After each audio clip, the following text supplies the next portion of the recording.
Hi, this is Mark, and welcome to Tea With. And I'm going to be having tea with Denise. And actually tonight I'm drinking chamomile tea, and it happens to be like one of my nightly favorites. I do like to have a couple of chamomile tea before I go to sleep at night, because it makes me help to sleep. And also, I have known Denise for over 20 years now. Right, Denise? It's been 20 years I've known you? Yeah, it's about 20 years. I've known Denise for 20 years or so, and it was 20 years ago the Rangers won a Stanley Cup. Huh. So anyway, Denise, why don't you introduce yourself to everybody? Oh, okay. What do you want to know? Okay. Hi, I'm Denise. I grew up in Brooklyn, New York. I currently live in New Jersey. I work at Lehman College as a program coordinator for a math program there. We do professional development in the public schools. I'm also a certified arbitrator and mediator with the financial industry that handles all the securities and stuff like that. I also do arbitration mediation on my own.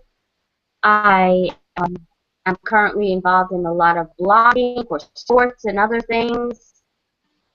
What else do you know?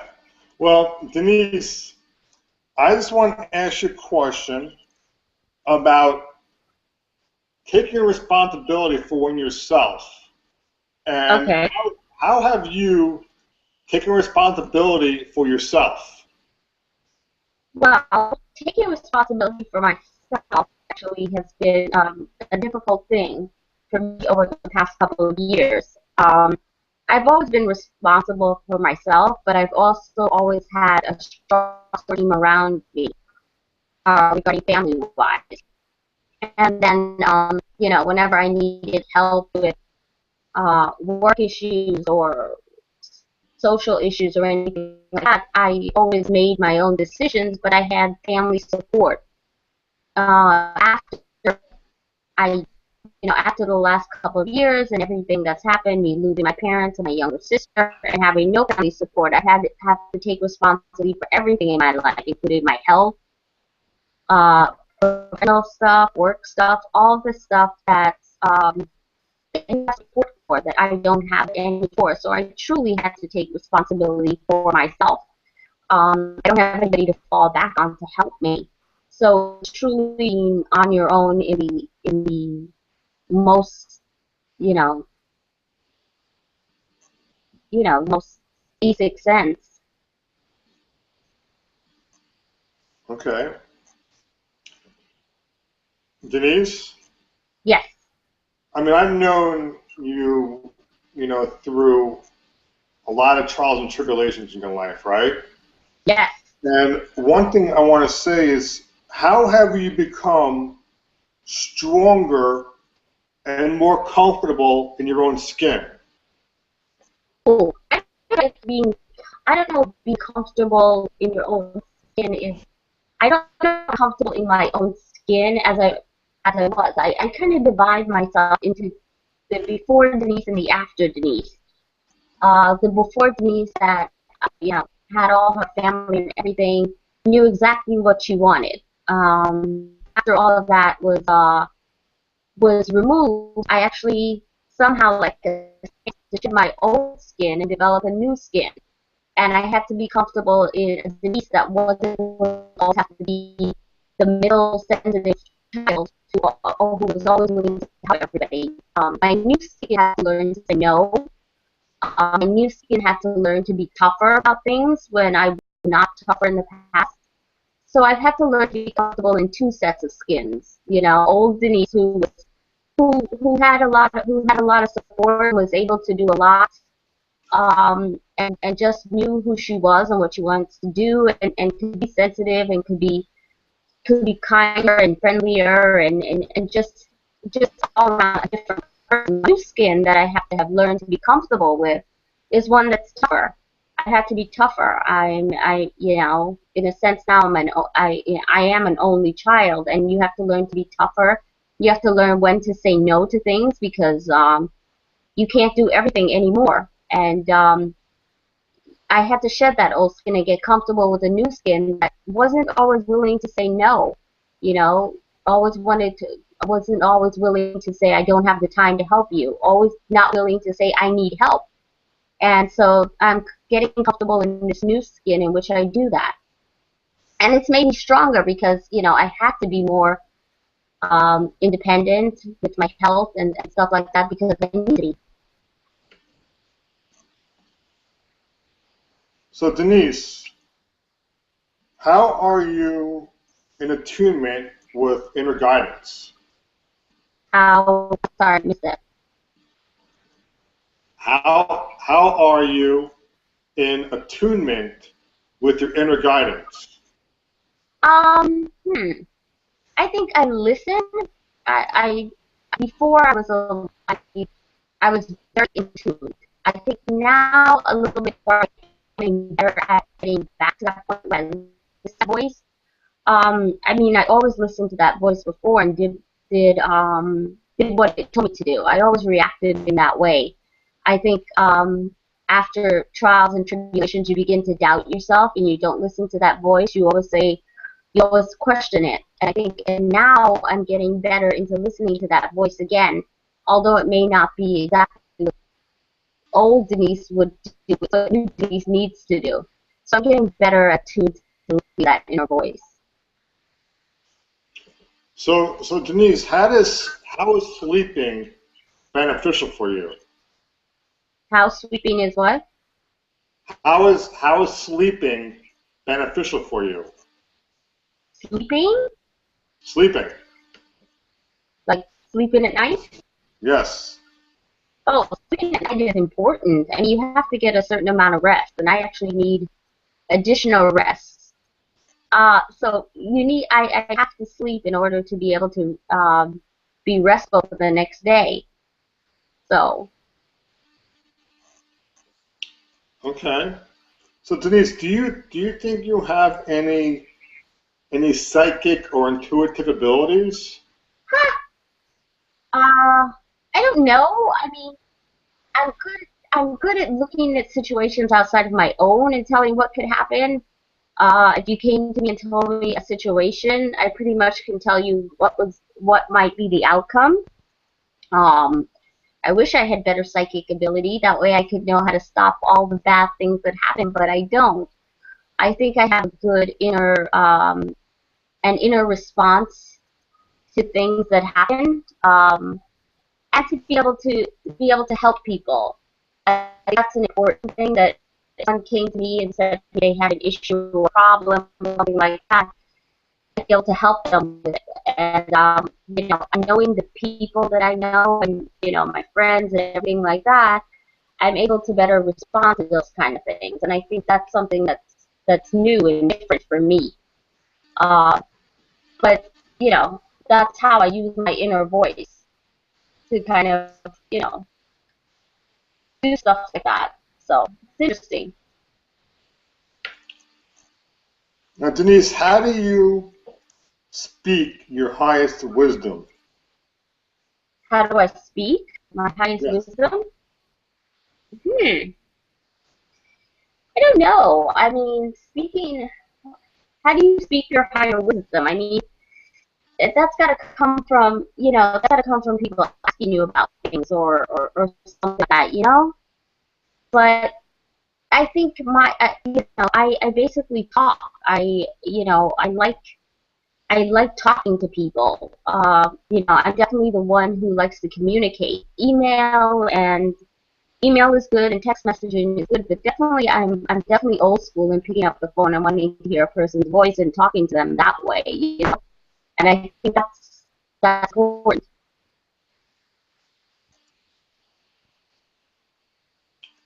You still there? Yes. Okay. Um, I asked you this earlier on, and what about you talked about wind and water? Can you Yes. elaborate about that some more? Oh, okay. Wind and water. Okay, wind I always associate with being blown away, like in Mary Poppins. So that's kind of interesting because that's what everyone always says. When it's kicking off, that it might blow me away because it's so light. Water, it's funny, I associate with water with swimming because swimming for a long time was something that I could not do. There was three things I couldn't do very well, which was swim, drive, and take photographs. So they were on my list of things I needed to learn to do. So water always had that sense of me not knowing how to swim and how to deal with water in that sense. Since then I've learned to swim, so I'm better able to handle water.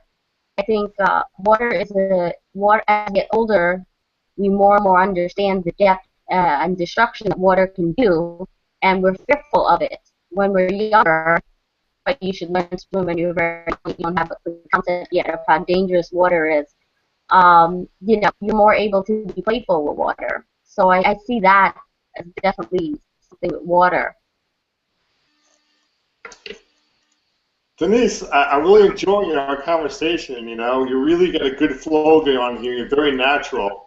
And Thank you. it's been awesome. And how do you foster love and compassion? Well, how do I love and passion? Yes. Oh, that's difficult. Like I said, love and passion was very easy for me to give and to get. After everything that's happened, it's harder for me to, you know, I haven't received compassion from people with the stuff that I've been through, and that kind of makes me very upset. Yet I'm still a very compassionate person. You can't change your personality, who you are deep down. And I think I feel it very much so in returning compassion and love to people in the hope that I will get it back. It hasn't worked. You can do all you can to be loving and compassionate to other people, but you can't force other people to give it back to you. And that's something I'm trying to learn how to do with. How not to, how sometimes you don't receive it back. And how do you deal with that?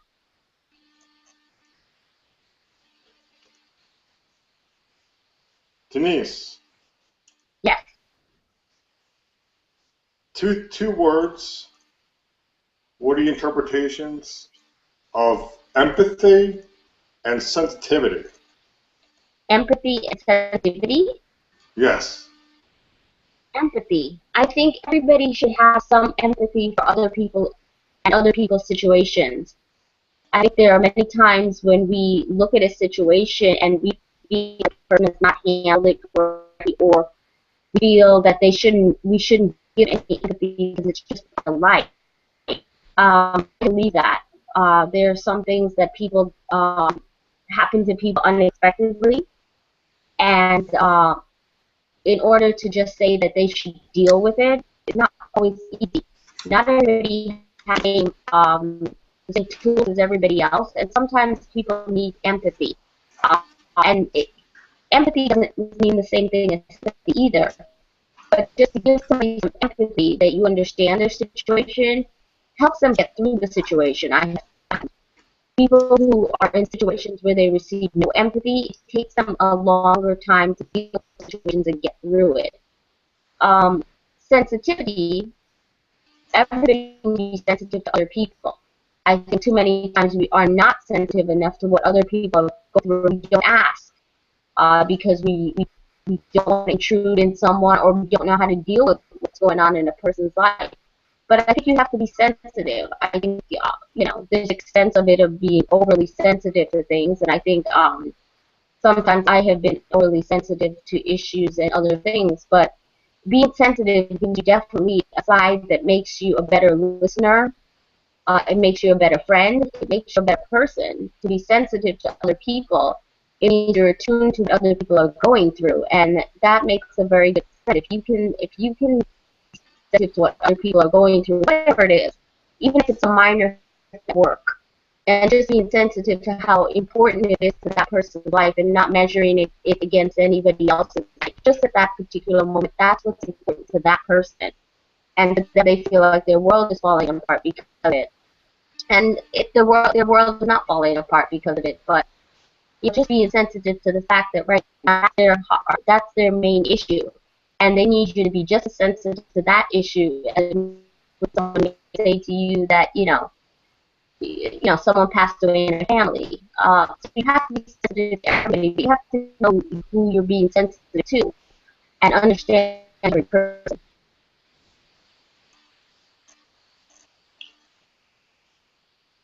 Denise, Yes. I think sometimes, with the audio or whatever, it comes a little choppy. Is reception good there? We have rain here today. We had rain the last couple of days.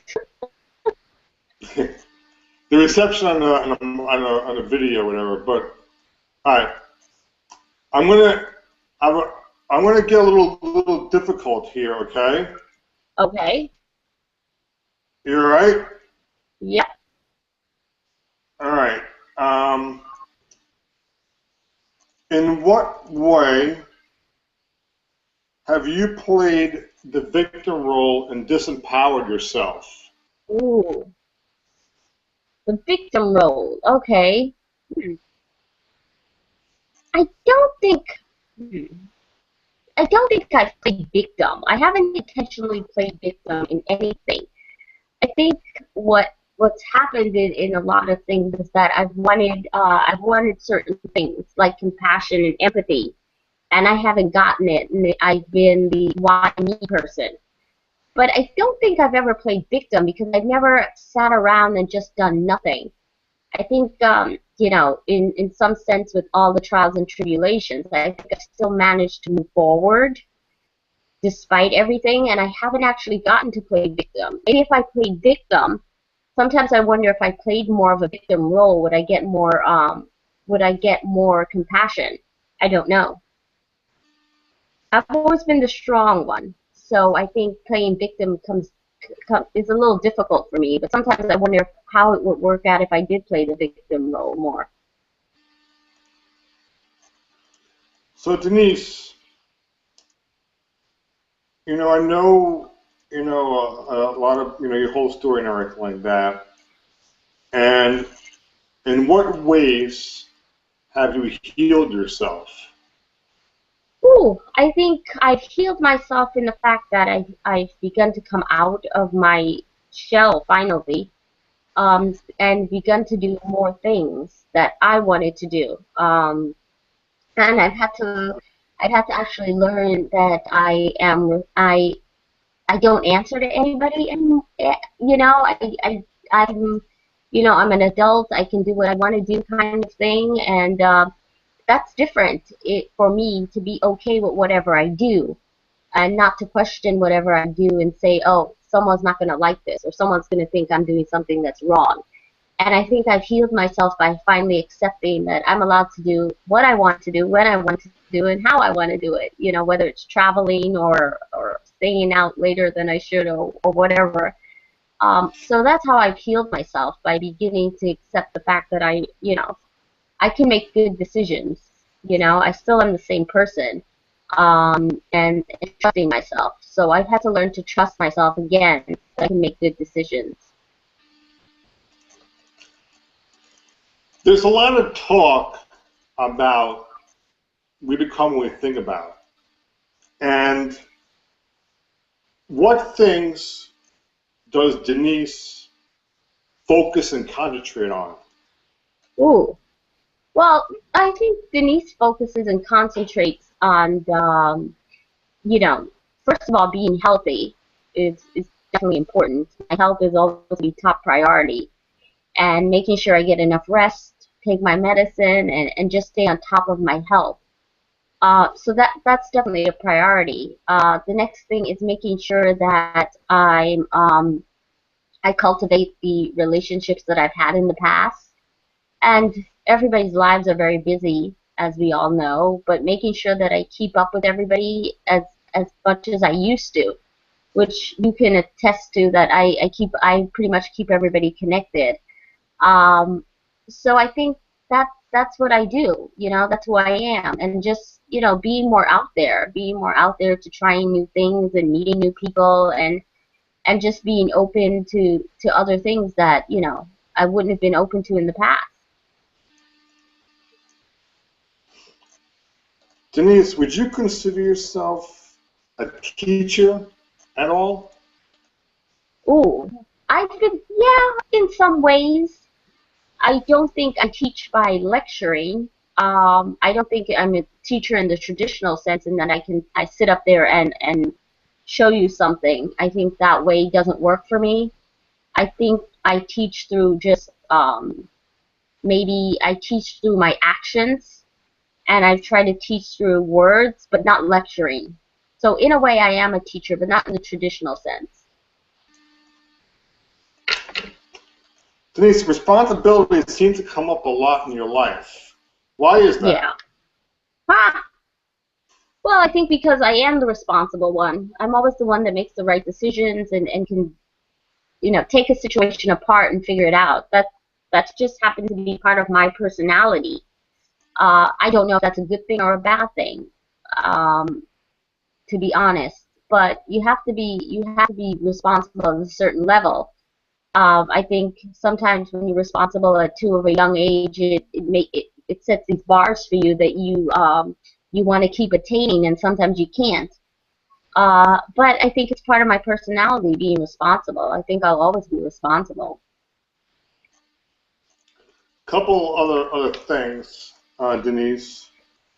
Um, I'm thinking, have you been like susceptible to negativity, and does Uh, that create fiery emotions? uh, yeah, I'm definitely susceptible to negativity because of everything that I've gone through. Um, Negativity in the fact that I listen to what people say that is negative and I believe it. I don't think it up until recently, it wasn't fiery emotions that it set off. It was very, it was more emotions of crying and believing that it was right, that what everybody was saying, these negative things, that they were actually true, and falling into that concept of the fact that it must be right. If they say it, it must be right, and just believing what they were saying.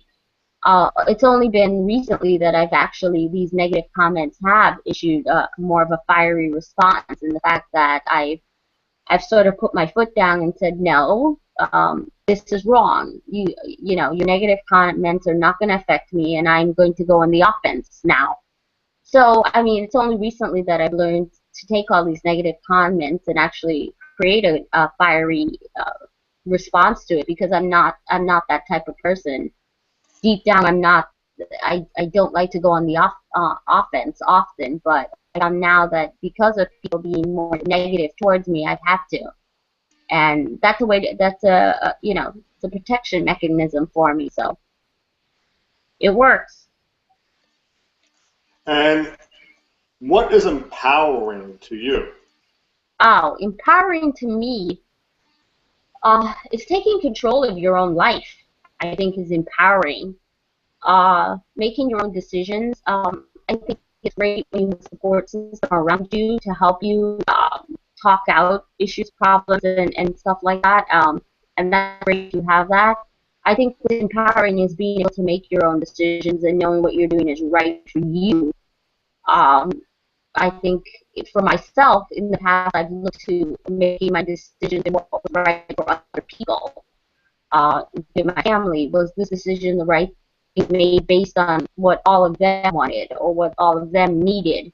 And I think now what's empowering is the fact that my decisions only impact me. And so it's empowering in the fact that I have control over what I want to do and how I do it. And the time frame it takes for me to do it. It may be slower than some people think I should do, or it may be too fast. But I think that's been empowering, being able to take control back of my life. Two phrases come up: self-discipline, inner strength. Okay. What's your question about inner strength? Two words, two statements for you. How are they relatable? Inner strength Self, and, self-discipline, inner strength.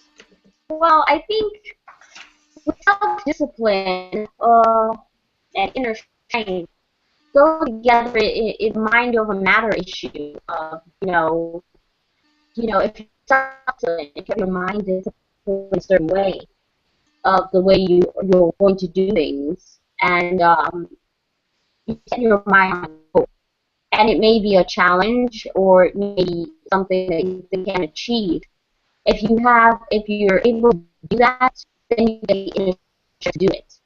Your self-discipline, you know it's a challenge for you. Things that are easy, you really need self-discipline and inner strength for. They're easy. Things in life that are challenging to us, and we need to be disciplined in order to achieve our goals professionally or personally. You need to have that self-discipline, and that self-discipline gives you the inner strength to believe that you can achieve your and overcome those challenges. Okay. I have an affirmation that I want to read to you. Okay. And I'll read it twice in case you want to hear it again. Okay. And just let me know how you relate to it, okay? Okay. I grow in strength and awareness from accepting responsibility and claiming my power. And it sounds like your story here. I grow in strength and awareness from accepting responsibility and claiming my power. Does that sound relatable? It does. I think it's relatable and clear your own life. And if you don't, then your life is really not your own. You have to do that. For your life, you have to take responsibility for the things that you've done, or the things you haven't done, and you do. And it's definitely relatable. I think definitely, you know, it's how you control your life. Okay. It's been a great show, Denise. Thank you. And how you feeling? Good. Tired, but good. Good? Yeah. So, are you enjoying yourself? Yeah. A little bit. All right, so I wanted to just say, you know, I know that we got a lot of things to do and everything like that, and you know, it's been great, you know, having this, you know, you as a guest. And before we move on, like, you know, somebody is listening to the recording, and you know, it could be somebody, you know, as we're talking right now, like listening, but it could be someone live, or it could be someone that's listening to the recording at a future date. So it could be, you know, tomorrow, or it could be, I don't know, a few days, a week, a year, maybe a few years from now. And it could be anybody. Or maybe it might be someone that you know that's listening, that's listening to the recording as we're talking. And, you know, you have definitely had some awesome life. And, you know, I could say that you have really overcome a lot, you know. So for someone that has, you know, anybody, you know, that you could just say anything to, what advice would you give a total stranger? You know, you don't know what situation they are in right now, you know who they are, but they're listening to this programming. And what advice would you tell anybody? I think what if I give somebody is going through anything is to what if you're in a situation, everything needs to come at you very quickly. Wait, 1 second. Denise, can you, for somebody that you broke up, can you start over again? Sure. My advice would be to anybody listening is that when you're in a situation, things come at you very quickly. And I think sometimes situations develop sometimes over time, or they develop rapidly. And I think sometimes before you make a decision, regardless of what it has, and regardless of what is happening in your life, whether it's something small or major tragedy or something else, you need to take a step back. You need to assess the situation. And you need to give yourself, whatever it is, especially in especially if you're suffering from illness, or you're feeling or you're feeling like there's one around you, you make the step back. Don't be afraid to reach out to a third party, such as a therapist or something, and get an advocate to talk your issues and problems out with. It just sounds ideal. You'll find that having an advocate, people always want friends, and that's wonderful. There's no talking to your friends and family. Your friends and family know what answers they want to give you, situation problem, or death. Wait a second. We were, for some reason, the audio is not coming too good. Because there's sometimes you come in really, really clear, and other times it's kind of coming in and out. Okay. So, are you talking? Is your laptop there? Is it a laptop or is that a desktop, a computer? No, laptop. All right. Maybe move it a little bit. Okay. All right. Move it. All right. All right, that was good. All right. All right. Now, so we'll just continue from because it broke up. So let's start over again. Okay, we'll start over. Okay. I think my advice to people would be is whenever you have an issue or a problem, or you have a major something happen in your life, a major event, whether it's to buy a house, whether it's someone in your family passing away, whatever it is, my advice is always to take a step back before you make a decision, whether it's to get married, date somebody, I mean, whatever it is. Take a step back. And if you feel yourself conflicted about these things, I know everyone wants to talk to their friends and family, but your friends and family know you very well, and they're going to give you the advice they think you want to hear, unless you have a friend who's brutally honest. And that happens sometimes. But I think it's okay. It's okay to find somebody like a therapist and talk to someone who's an independent third, who's an advocate for nobody else but to listen to you and help you get through these issues or problems in what you want to do in your life. And you should always take time. Waiting an extra week, day, or month is not gonna make much of a difference to you right now, but in the long run, it will make a lot of difference. Take time. Don't make a snap decision about something. Don't let everybody come at you at once with what they think you should and should not do, because that's not you. You are the only person who knows what you can do for yourself. Everybody's going to want to tell you what they think you should do, how long you should mourn, how fast you should close on a house, when you should have your first child, how long you should date before getting married. Everybody has their scenarios about whether you should take that job, whether you should not quit that job, and they're all going to give you their advice. The thing is, everybody is different, and you are a different person from everybody else, and you need to always remember that. Advice to everybody out there: take your time. And sometimes filter everybody out, and just take your time and find an independent person. And there are many people out there who will meet with you and talk with you, counselors and stuff like that, and just listen. It doesn't have to be a major problem for somebody to listen to you, and just bounce off your ideas. You'll find that talking it out with a stranger actually clears things up for you more than talking it out with your friends and family. And so my advice is always to take your time, listen to yourself. Don't let the things around you and the people around you cloud your judgment and change who you really are.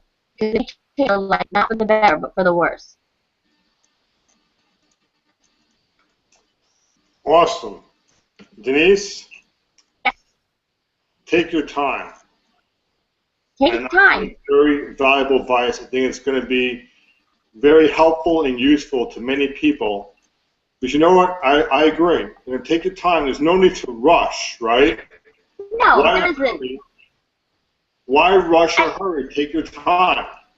and I think a lot of it comes from pressure. I think a lot of it comes from pressure from us being around other people our same age who are getting married and you're not married. You feel pressure to marry someone that not being the person, or you end up everybody in your surroundings has a child and you want a child yourself, and it may not be the right timing. Professionally, financially, you have to sometimes block out everything around you, no matter how bad it makes you feel. And sometimes it can make you feel very bad that you're the only one that's without a spouse, without a child. Everybody's a couple, and everything's like that, and it makes you feel bad. If that's life, it makes you feel bad. You do feel bad. You feel bad for yourself. You wonder why not me. But you have to remember things happen in time, and not to rush anything, not to rush into and just want the status quo. You're going to end up worse off. So take your time, and if it's right, it will happen. But always take your time. Don't feel that you're on some kind of like have to climb the mountain as fast as everybody else. You don't. You get to the top. So you can get a different way. But as long as you get to the top, you achieve the same thing that everybody else. Denise, this was great, and you know, it was great having you. I'm very grateful, and I really am very happy that you took the time out, and that you were a fantastic person to have tea with. So this was a very awesome conversation, a very great conversation with my old friend Denise, who will be friends for life. You know, and Yep. you know, Denise, we're going to say goodbye. Do you want to say goodbye to the world? Bye. All right, so I'm going to end the broadcast, and this is Tea with Denise.